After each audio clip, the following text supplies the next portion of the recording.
Welcome back, everyone, to the Deep Dive. Today, we're going to be diving into something that I think a lot of you are really interested in.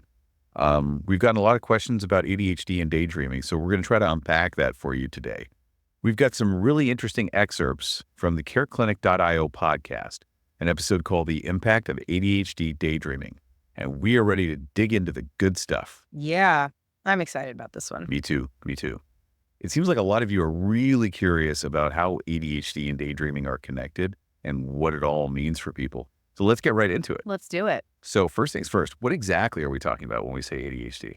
Well, I think what a lot of people don't realize is that ADHD is more than just, having trouble focusing. It's actually how your brain develops, like a different way your brain works. So it's not just a matter of like, oh, I just need to try harder. It's like, actually, their brain is wired differently. Exactly. Yeah. That makes sense. And the thing is, there are like potential causes, right? The episode mentions genetics, maybe even stuff in your environment, but it doesn't like really get into all of that. Right. What it does do is break down these common symptoms you hear about: inattention, hyperactivity, impulsivity. But the thing is, those can look different for everyone. So it's not like you can just check off boxes on a list and be like, yep, that's ADHD. It's different for everybody. Yeah, exactly. It's not like one size fits all, which I think is super important when we start thinking about the daydreaming part of it too. Okay, so that's ADHD in a nutshell. Yeah. But where does this whole daydreaming thing come in? Well, have you ever actually thought about how daydreaming, it's not just spacing out? Honestly, not really. I always thought of it as kind of like zoning out, not really using your brain that much. See, that's what's so cool. Your brain is actually really active when you daydream. It uses this whole network. It's called the default mode network. Okay, so it's not just my brain turning off for a bit. Nope. It's like your brain's screensaver. But instead of just showing pictures, it's coming up with all these thoughts and memories and ideas. Wow. Okay.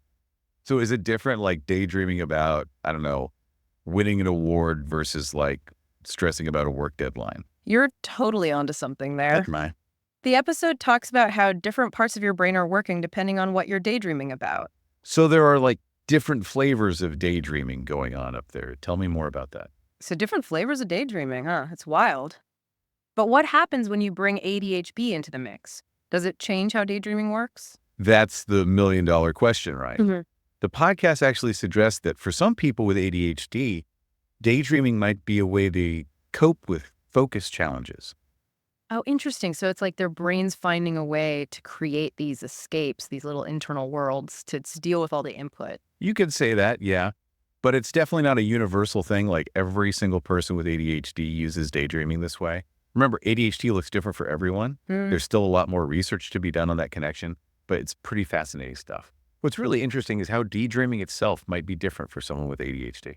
Oh, yeah, that's right. They talk about that in the episode, don't they? They do. They use this phrase, less coherent storylines, which I thought was a really great way to put it. It's like, for someone with ADHD, those daydreams might be less like a clear story and more like, I don't know, a bunch of quick scenes changing really fast. Oh, so instead of watching a movie, it's like flipping through a bunch of channels. Exactly. And you can imagine when it's like that, it can be even harder to pull your focus back to what's happening around you. Yeah, if your brain's used to jumping between all these vivid little snippets, it makes sense that it would be tougher to stay tuned in to a lecture or a conversation, right? Exactly. And as you can imagine, that can make things tricky in everyday life, especially when it comes to stuff that needs like really focused attention. Like school or work, or even just having a conversation with someone where you need to be present. Exactly. The podcast talks about how this can lead to some tough situations, trouble in school, trouble with relationships. Which makes total sense. If you're constantly in and out of focus, it's easy to see how people might misunderstand, right? They might think you're not interested or that you don't care, which can really hurt, especially in relationships. Yeah, and I think that's something super important to remember. It's not just about being distracted. There's a whole lot going on beneath the surface. Totally. It highlights how important it is to understand and be patient with each other because we never really know what's going on inside someone else's head. Absolutely. But it's not all doom and gloom. While there are real challenges, there are also some amazing potential upsides to this kind of thinking. Really? Like what? Well, the episode talks about how this fragmented way of daydreaming can actually be linked to being more creative. Oh, wow. So it's like all those fast-paced thoughts can actually lead to new and interesting ideas. Exactly. Sometimes it's that ability to make those unexpected connections that really sparks creativity. Makes you wonder if that's why so many brilliant minds throughout history have also been described as dreamers, right? Right. Maybe they were onto something. It all comes back to embracing the fact that everyone's brain works a little differently, and what might seem like a challenge can actually be a strength. I love that. It's like that saying, what doesn't kill you makes you stronger. Yep. Or in this case, what distracts you makes you more creative. Uh huh. I like that. But yeah, it sounds like what we're dealing with here is a classic double edged sword, right? Huge creative potential. But it can also come with some hurdles when it comes to focus and organization. For sure.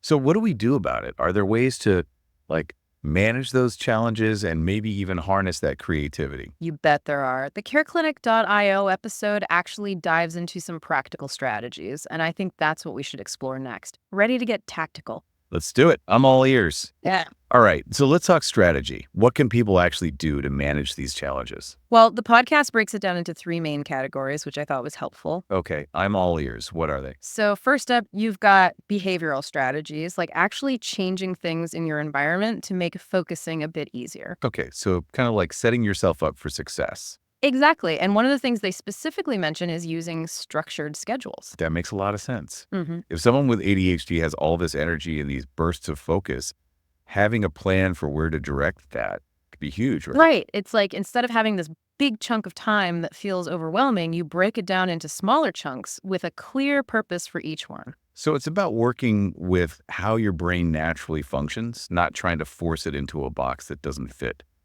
I like that. Yeah, exactly. It's all about finding what works for you. Now, the next two categories are medication and therapy. And with medication, it's super important to say that this is something you should always talk to your doctor about. Absolutely. No one should be making those decisions based on a podcast or anything other than a conversation with a medical professional. Right. It's about working with someone who understands your specific needs and can help you make the best choices for you. Okay, so what about therapy? What kind of approach does the podcast recommend for dealing with, like, the daydreaming side of ADHD? They actually highlight something called CBT, cognitive behavioral therapy. Okay, I've heard of CBT, but to be honest, I'm not entirely sure what it is.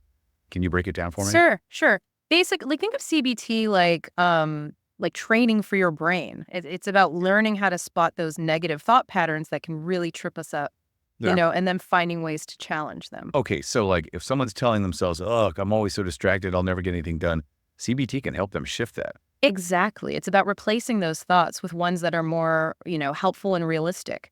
So instead of I'll never get anything done, it might be, okay, I had a hard time focusing there, but what can I do differently next time? I love that. Yeah. It's not about beating yourself up. It's about learning and growing. Yeah. That's something everyone can benefit from, whether or not they have ADHD. Exactly. It's all about equipping yourself with the tools to handle those tricky situations. Well, this has been amazing. I feel like I've learned so much about ADHD, daydreaming, and how it all fits together. What a fascinating topic. Me too. It's been great diving into this with you. And with all of you listening. Thanks for joining us on this deep dive. It's been a wild ride, but I hope you're walking away with some new insights about how incredible and complex our brains really are. Remember, every deep dive is a chance to learn something new, not just about the world, but about yourself too. So, until next time, stay curious.